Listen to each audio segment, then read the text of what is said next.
कुणी cross voting केलंय, मग तुम्ही जर शोधला असेल तर दाखवा धाडस, तुम्ही तुमचं क्रॉस वोटिंग केलेलं तुमच्या आमदारांवर कारवाई करायची.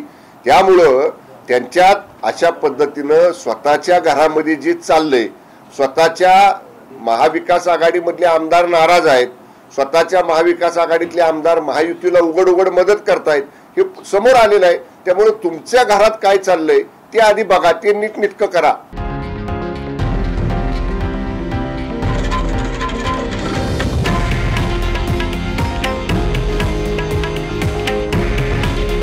हे आहे देशातील नंबर 1 न्यूज नेटवर्क आणि आपण पाहत आहात TV9 मराठी. काळजी तुमची, हित महाराष्ट्राचं.